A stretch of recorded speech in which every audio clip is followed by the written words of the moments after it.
Ladies and gentlemen, here at the Thomas & Mack Center, benefiting the Fair Fight Foundation, the Craig Jones Invitational has delivered the single richest stage ever in women's jiu-jitsu. In just moments, we'll see the two brightest future stars underneath the brightest spotlight in our sport. Live and free, worldwide on YouTube. Here at CJI 2, we now present the Women's 100K Championship. Set for five-minute rounds. We'll introduce first to the pit, fighting out of the blue corner. 24 hours ago, she demonstrated why she's one of the most exciting rising stars in the sport today. The 2025 IBJJF Grand Slam winner, having always commanded the #1 ranking in every belt position. Now at age 19, she was just awarded her black belt, well on her way to establishing a world champion's legacy all her own. Ladies and gentlemen, put your hands together as she represents Team Atos Jiu-Jitsu by way of Brazil. She's fighting out of San Diego, California, Sarah Galvao. Sarah Galvao returns to the CJI pit. She had a great match against Ana Carolina Vieira yesterday. Dominated some of the wrestling exchanges, really exhausted her. Absolutely on fire, Brandon. I gotta wonder, this is a big moment. This is a big moment for Sarah Galvao. Is she gonna give in to the pressure of the moment? Her first time on a big monster stage like this. Helena, been here before in some ways. Maybe not this exact. And now to make her way to the pit, she'll be fighting out of the red corner as the youngest ever female podium finisher in ADCC history. She has now earned her black belt, and at only 18 years of age, she's a two-time ADCC trials winner, the reigning Polaris 70-kilogram champion, and holds multiple IBJJF World and Pan Championships. Here on day one, just 24 hours ago, she established yet again why she is a generational talent. Ladies and gentlemen, she's representing New Wave Jiu-Jitsu, fighting out of Austin, Texas, and she is the 2024 ADCC silver medalist. Make some noise for Helena Crevar!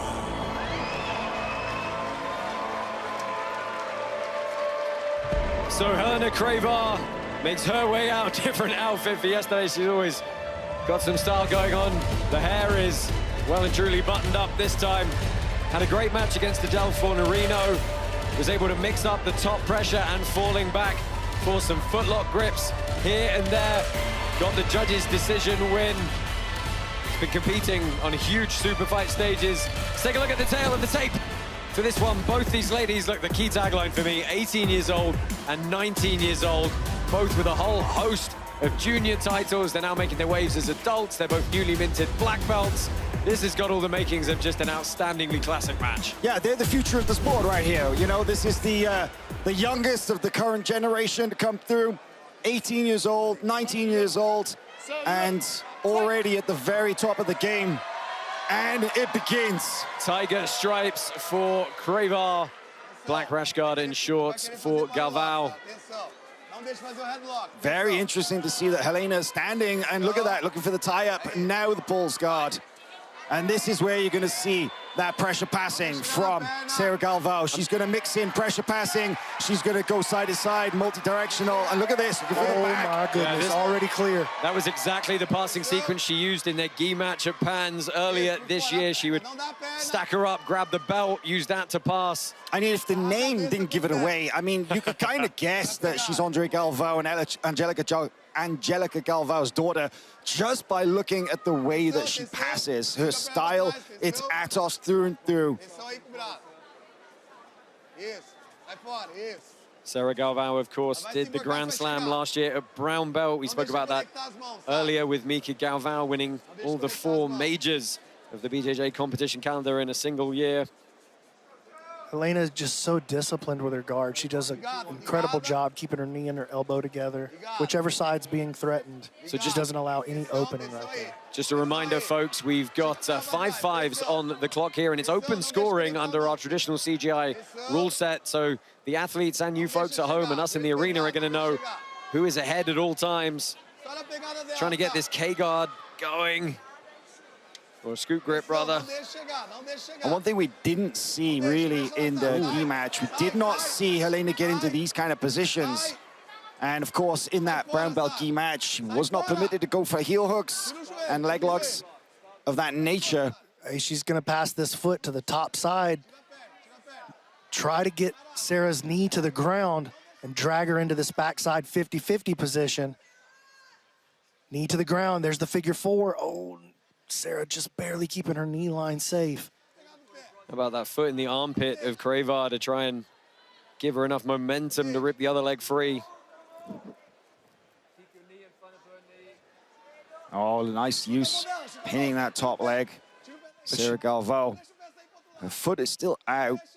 Now Helena's getting a little closer. As you can see, she's trying to catch it underneath her upper arm. Yeah, and see how she reaches through with her left hand to get on the front of the knee, trying to drag her in. Barely slipped. Nice job navigating that by Galvao. Galvao looking to pass again here. That leg is not fully extracted yet, though. The ankle still hanging inside the guard.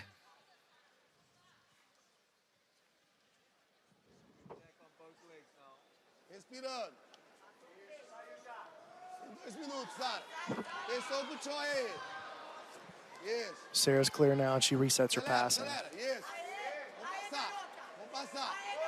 Turns her again. Helena just keeps barely saving that position.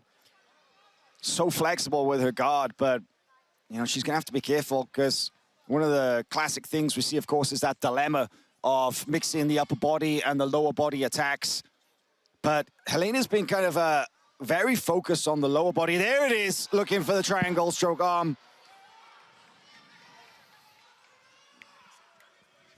Lost all program audio.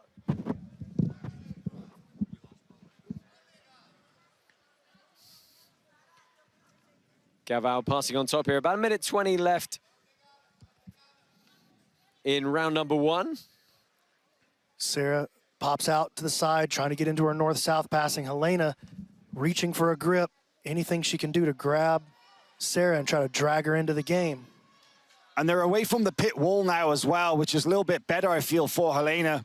But equally so for Galvao, because she really does like that mobile passing. She mixes up the dynamic passing, side-to-side movement with, of course, going in with a lot of pressure. Into the final minute here. Judges going to have to start thinking about who had the better of this. I'm sort of leaning towards Galvao with the passing attempts, but it's very, very close. Still a lot of time to go, though, in the context of the overall match, so a bit of a feeling out round here.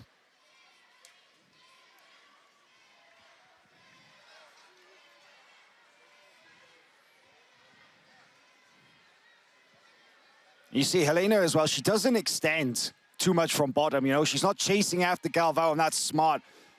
Like you said, Brandon, she needs to keep her knees close to her upper body, to her chest. Doesn't want to give any opening. 5 seconds here. Galvao trying to get position as the round sees out. They will, of course, keep going all the way to the end of the round. No one's going to rest on their laurels. And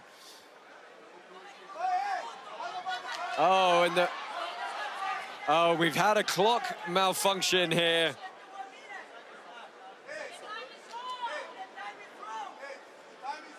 We're just going to get this checked and reset.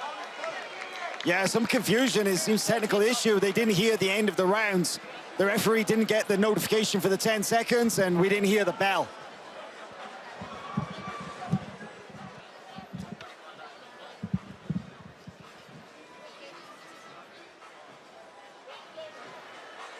Well, Helena pacing backwards and forwards. A good first round. Which way do you guys see that opening 5-minute period?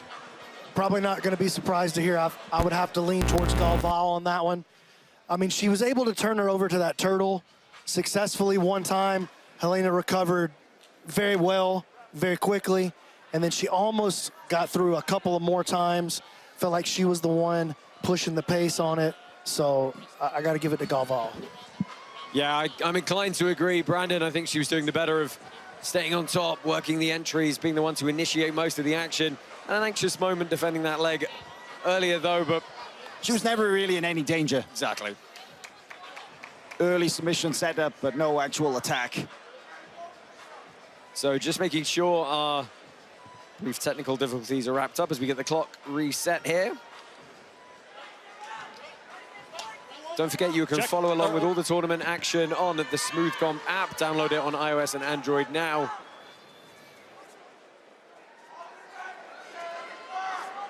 Second 5-minute period on the clock, and Helena going hard on the collar ties over the top here. Don't see that very often. That's definitely a change in tactic. But look at this. Throw attempt from Galvao ends up with her on bottom. She lost the grip of the upper body as the leg came across for that huge Harai. Pinning Helena's knee in with her own legs and now switching off to a leg attack. Helena with good top pressure. First time we've seen this from Galvao in this match. I mean, she had a taste of everything yesterday in her match with Ana Carolina Vieira. They were up, down, around. And she definitely has a bottom game.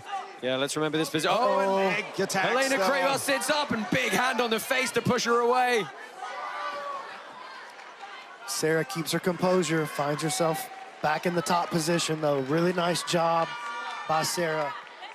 We saw that tactic from Helena Crevar yesterday. She would briefly sit back on footlocks and then pop back up, but on this occasion, it's cost her the top position. But she wasn't able to hang on to the ankle locks yesterday against Adele. You know, she would kind of snag, just catch the foot briefly, like she did there against Sarah. Oh, watch out! Trying to snatch the triangle as Galvao looked to work her way around the outside. And this is the key thing that Sarah Galvao really needs to be careful of, is that the famous dilemma between the upper and the lower body. When you're thinking about defending the lower body, the attack comes on the upper body and you kick out and reset. You got to remember, under the CJI rule set, it's the initiation of action that takes precedence for the judges. Obviously, the effectiveness counts as well, but if Galvao's the one who pushes forward and it's defensive movements in guard from Helena Crevar only, if she's not coming forward and making active grips first, then that may count against her.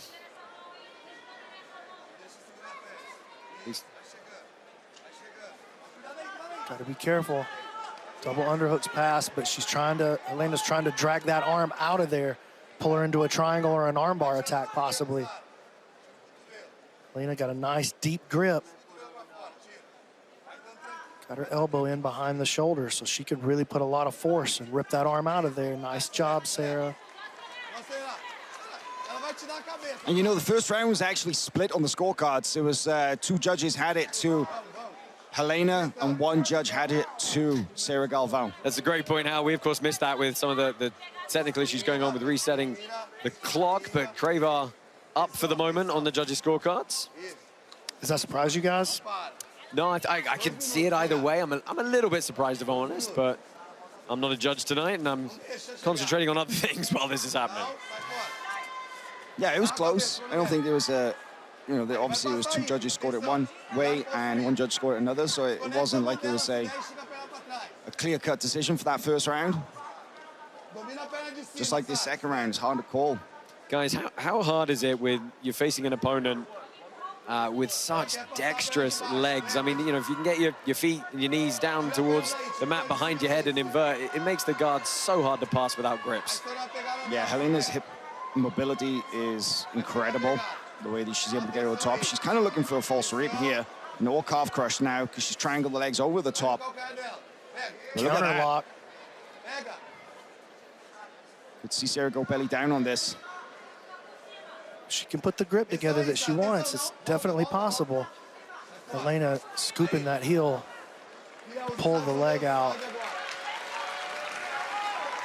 Well, Helena forced the active defense, not able to follow up and capitalize, though. Look at the way that Sarah just dives in with that knee, pinning the thigh. The pressure is incredible. Helena's just so tricky, though. Galvao starting to try and rough her up a little bit here. Yeah, stylistically, they're so different.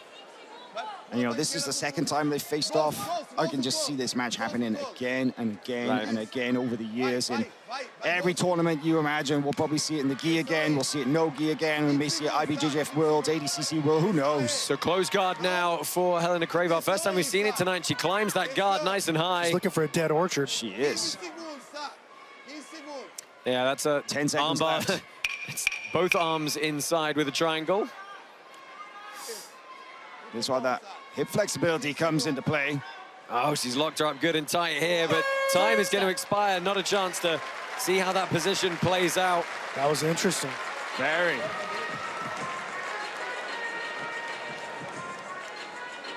Well, join Flow Grappling with an annual plan now through August 31st. That, of course, is tonight. And get a free rash guard kit designed in collaboration with the one and only Craig Jones. Enjoy streaming access to the biggest and best live events from ADCC, IBJJF, WNO, BJJ Stars, and more, all year long, only on Flow Grappling. So we've seen the scores, and all three judges. Well, there they are, all three judges, as you were about to say, Hal, going the way of Helena Crevar. What do you feel about that? Yeah, fair for that round, for sure. So Sarah Galvao knows she's in a little bit of a deficit now.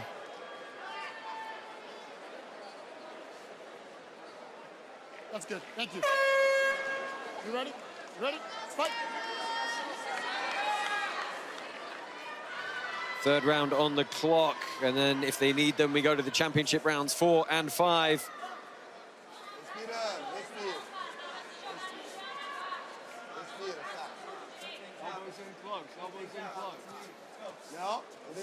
Still a bit of a height advantage for Crevar, and she's managed to kind of break the posture and snag front head, but she's going to pull through the guard again. Sarah did a great job on that guard pull and making sure her left knee got up the middle. Stop Helena from locking her up in there.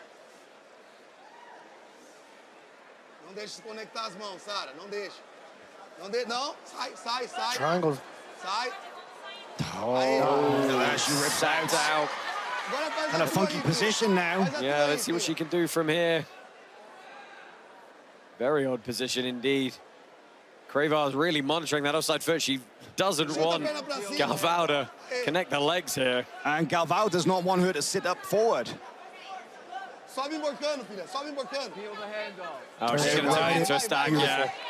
Double understack pass here. She's trying to get a lot of pressure on the neck of Crevar. Got her to turn. Got to watch those hips dropping back down now. Much better position. Best spot she's found herself in so far. And Crevar almost able to worm her way back to guard. She's got to try once more. It's nice work from Sarah. And now look at that slicing that knee in behind the arm. Oh, Galvao not able to secure the arm. Crevar saw it coming. She's chasing. Great recovery from Helena Crevar right there. Yeah, and immediately in on an attack of her own.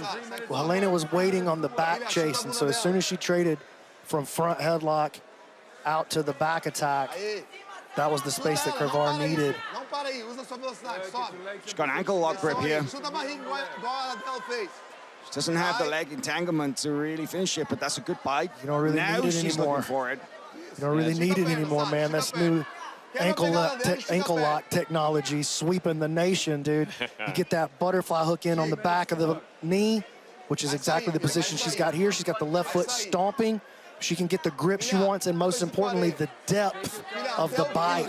Or really, I guess maybe you could even think of it, the shallowness of the bite. Exactly. And she gets this out. Helena Crevar wins $100,000 and submits Sarah Galvao. Aoki lock in the third round for the $100,000.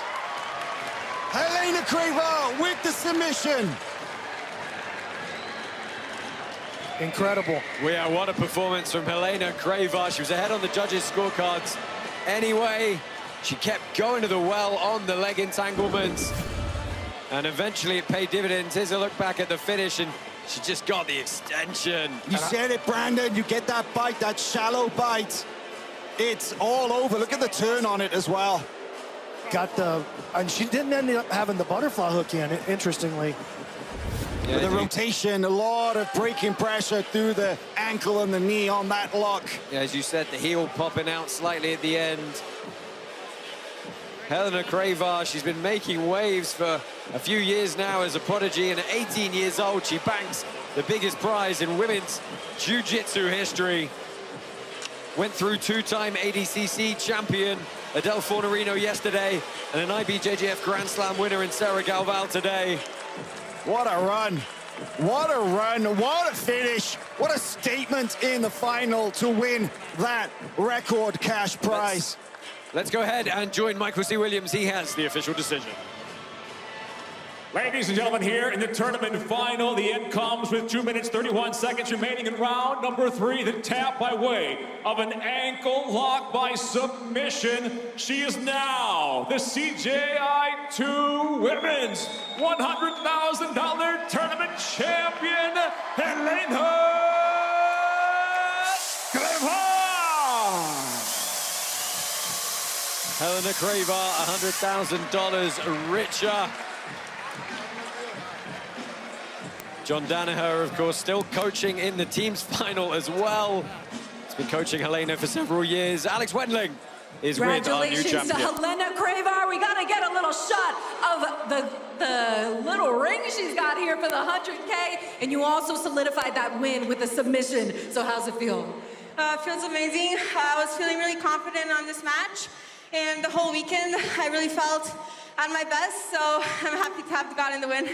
Did you feel like there was even more narrative coming in that you guys had a match before and this was a redemption shot for you to really make a statement? Yeah, so me and Sarah fought twice in the past, in the gi twice. And I had the first win, she had the second one. And, you know, no gi is my world. So I knew I could get this one back. And now we're 2-1 again. We got the queen of no gi over here for sure. And up next, we're eventually gonna have Team New Wave taking on B Team. Do you feel like Team New Wave is gonna be carrying in this winning energy to the team event? Yeah, definitely. They've been doing great all weekend. They had a win yesterday in the quarterfinals. And today, very decisively in the semifinals. So I'm sure they're gonna take $1 million as well. And when you were first doing jiu-jitsu at 9 years old, going to competitions, did you envision yourself being 18 years old, about to go home with $100,000 with a great submission highlight to add to your reel? Definitely no, I was just doing it because I enjoyed it. And you know, I was never pushed to do it. I've always been doing sports since I was 3 years old. And I started jiu-jitsu when I was 8 and I just fell in love with it. Started making my parents take me to training and competitions. And yeah, never imagined that I'd be here today winning $100,000. Well, we love everything about you, your pigtails, your outfits, the way you fight. Give it up for Helena Crevar. She is your 100K Women's Super Bracket winner.